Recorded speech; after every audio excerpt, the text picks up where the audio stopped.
Hello everyone, everywhere. Thanks for clicking and I hope you'll be sticking to the end. A like and subscribe would be wonderful if you can do that. And a comment would be great as well. But this is Paul coming back at you with a review of a post-build review of the Zvezda 135 scale Panther D. Now this did have some problems, this kit. But it's okay. It's a nice little kit actually. It could be better, but I'll get onto that. So I'm going to get the problems over and done with first of all, and let's start with gaps. There was quite a big gap here when this back plate went to the main superstructure. There was a bit of a gap. Point it out here and here, and I go into the construction, but there was a bit of a gap here and only a tiny gap here, there and there. So that's the gaps. The main problem with this was, and stopped it being a bit of an enjoyable build, was the plastic. It was very hard to work with because it was very gnarly. I'll give you an example. You know, when you drill something out, you know the drillings that come out the hole. Well, normally with like tammy-hole plastic or something, you'll tap them. They're very brittle. Well, what come out the hole was very stringy. So sanding it, drilling it, scribing it, whatever, it's not an easy task. And for little bits, you put a bit of extra thin on and that'll melt it down for little gnarly bits. It won't do that for this. It just makes it more stringy. I was using extra thin on some parts, on small parts, putting that on to kind of stiffen it up to sand it. But by the end of the build, I had enough of the plastic. It was just not nice to work with at all. Not nice to work with at all. So when you construct this, there's a few things. There's some very clever parts on this, which I'll get to the good parts in a minute. But another part of it was you get like this on the wheels section here. I built it from the wheels upwards.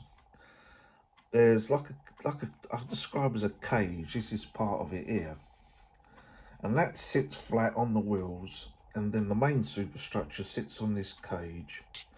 On the main superstructure, this front section sits on the plate, which is on the main superstructure, and the plate was warped up, so I had to kind of bend it back from about there inwards so this plate could fit on, because this plate, and this is a clever part, will snap straight into where there's a little bit of gap there, but it really snaps secure. But like this cage thing, as I called it, what the superstructure sits on, mine was a bit warped. So if you do yours, dry fit it. I sanded it a little bit. What it is it sits in and it'll click in. There's a bar here, there's a bar there, and there's a bar back there, and these bars are clicking. And make sure it does, but I would dry fit it a good few times, then dry fit this on top of it. And then what was the letdown was the back section. I did film this last night, but the fluorescent light made it so glary you couldn't see any detail. Right, so the back section here, that the gaps there was quite substantial. So I used a trick which I picked up watching YouTube videos, and that is Zappa Gap super glue with metal pigment in it. And you could see it last night with the light bouncing on. You could see it there. It can go metallic when you sand it and really flat. In fact, it come up with a bit of a metallic sheen when you sand it up. And instead of using talcum powder, just consider using this stuff, because it mixes in much better than talcum powder. And because I use like milk bottle tops, I had that on the top of a milk bottle top so I could dab it. It went dry, so it easily peeled off. I wanted to show you guys this stuff, those who don't know it. I'm hoping I'm not trying to teach people to suck eggs. I really, please, I don't want to be offensive like that. But this really works out. Zap a gap with any metal pigment you've got. But so those are the bad sides. The main part was the bad plastic. The plastic was pretty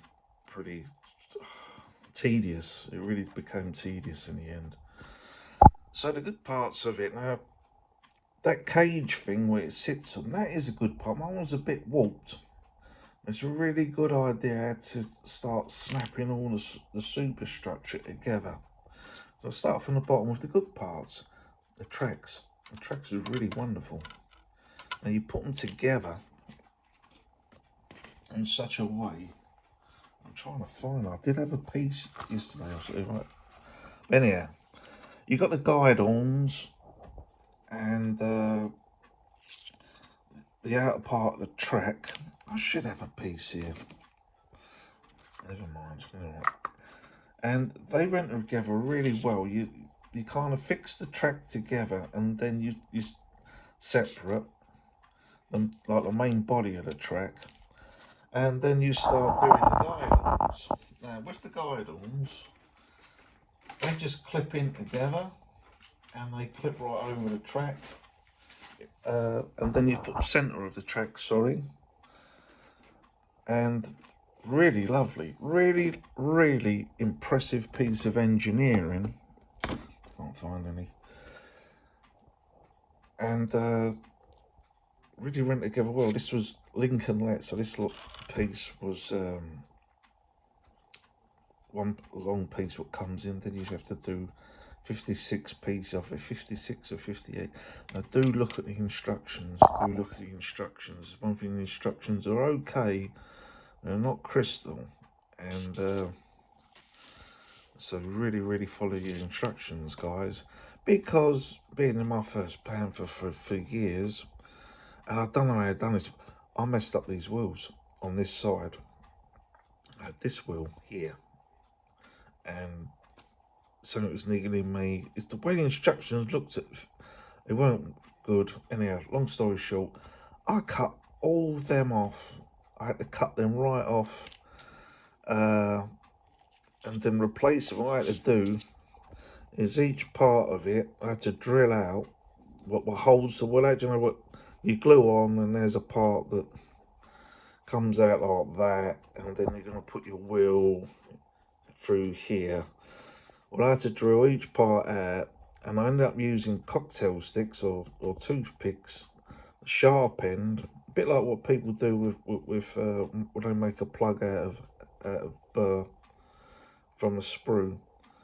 I put the sharp end in each hole I drilled through, and then so that was like the sharp end, and then this part went into the wheels fitted onto each part of that, and it took some time doing, and it took a lot of zapper gap at the back there to reinforce it, but I got away with it. So well, so that's that. And so the engineering of the tracks are really good. This is the biggest tracks I've done, but if all models had tracks like this, it'd be great. It really would be great. So when I come down to weathering it, now you notice this number, and those who know this kit isn't. These numbers are. I've got the men kit, so I had to take the numbers for the men kit because I messed up the cow, which I was like, oh my god, I don't like doing that. I was cutting the carrier film off, and I didn't notice I cut right through the 2 on the 824, which is the kit. And there's nothing wrong with the Zvezda decals. These are Zvezda decals. They run on great. These here, bit of a different story on this Zvezda one, but it was my fault. I cut right through it when I was soaking it. It was a bit heavy-handed bringing it out, and it split up all over the place. And I was like, oh. And it's really lucky I had a spare set of Panther D decals depicting from Kursk, which is this sort of camouflage. But I've done this camouflage for 824, and 632's got the same sort of camouflage. The 824 one, I was looking at pictures and artist impressions of it, and they all had different takes on the camouflage. And what I understand is that some of this was done in the field. So some of it was like great big sweeps of green and red brown, and some of it was just small little streaks. So I kind of amalgamated what I was seeing, and I came out with this camouflage. This is the first camouflage tank I've done since I was 19. I'm in my 50s now, so I'm kind of happy with it. So that's fine. But then it was becoming weathering. So as I said, I built this for the wheels up.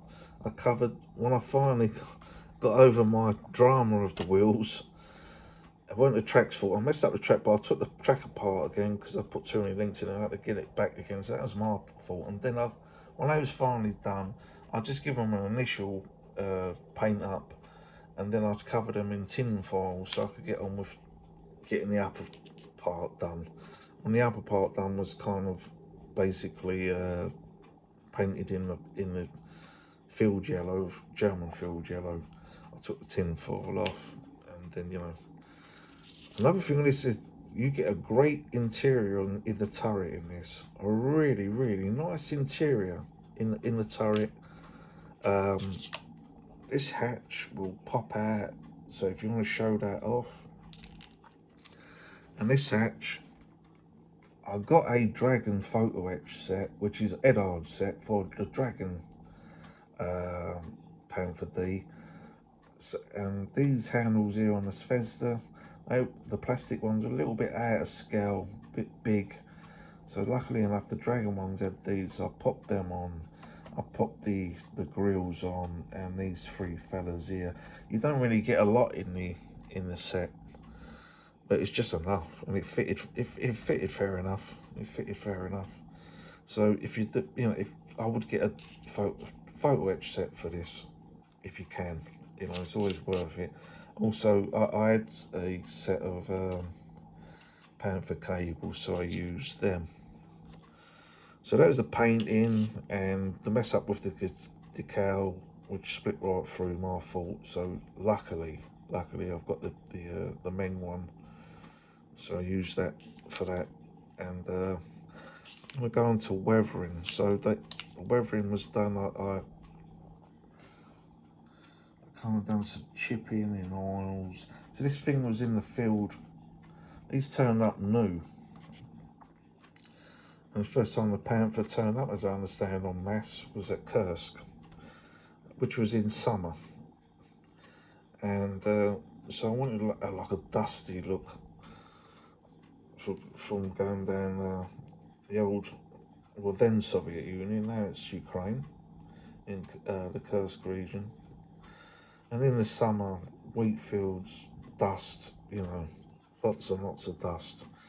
So this is the kind of look I went for. So I've done the chipping in oils.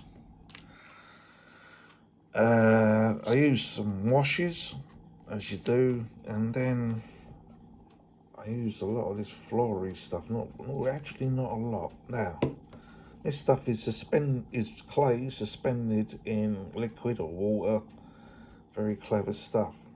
And I didn't get on with the MIG streaking effects. I tried it with the 38T, and I did try it with the Tiger, but I just didn't get on with it. Now this stuff being clay, and clay is natural, and you can get all different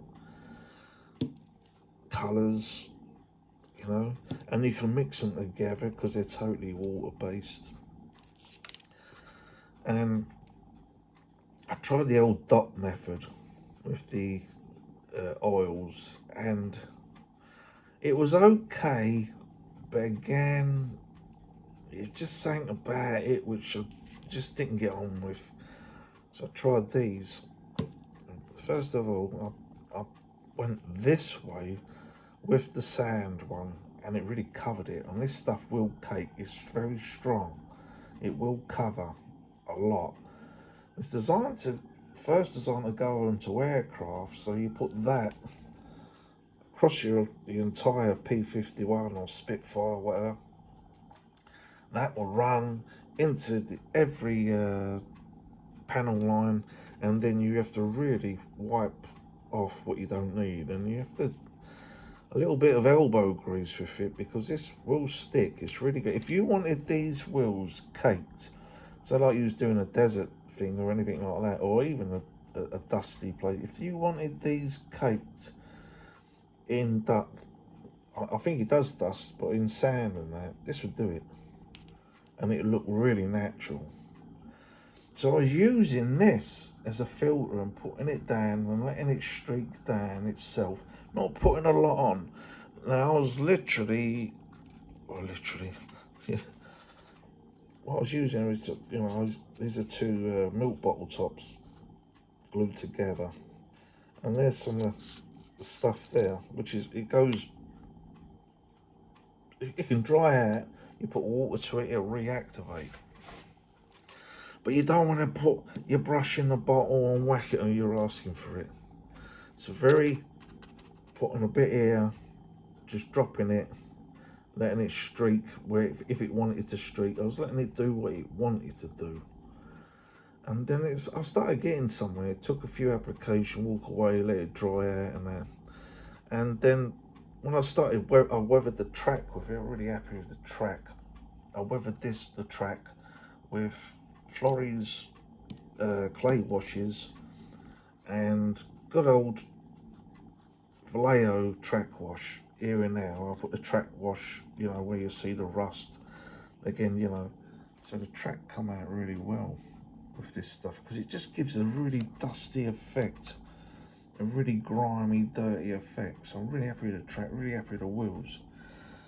All I used in dirt wise was, besides the Florey stuff, was a little bit of track wash by Vallejo, and the old heavy, I love this stuff, heavy dirt stuff by Vallejo, this stuff. So I put that just here and there, because mainly I wanted it dusty, like I said. So up the back of the wheels there, a little bit in the front of the plate there, and the back of the plate, a little bit here where it's flipped up. So I love this Vallejo stuff, this heavy dirt. It's got grass in it, which was perfect for going over the grasslands of Kursk, battling away. But the Florey stuff really good, and then you can flick it, do flicks with it, and create a dusty, speckled look, and where explosions have gone off and stuff have gone over the tank, and like on the front here, I'm really happy how this, like they have an explosion, it's just thrown chunks of dirt and mud, and it was just rolled back off it, and it leaves something, and after weeks of it, it starts building up. So it's really good stuff. Really good stuff. Right, I've rambled on enough. Would I build this kit again? I would, but the question is, would I run to build this kit again? I don't think I would run to build this kit again at all. What lets it down is the plastic. But it's really, the tracks, the engineering is really, really clever. The interior of the turret is really lovely, and I would say, I had this in my stash for over 4 years, and this is why I'm doing it, people. This is why I'm doing it. So I've got a few Zvezda stuff in my stash, and I'm going to build them. I bought them, but this would have been so enjoyable if it had decent plastic, indeed. I put a guitar wire on it as well. Um, yeah, I would do one of these again, but not for a good time. Not good for a long time. And I've rambled on enough. That was my clock going. I wish you all well. Keep safe. God bless you, and carry on modelling.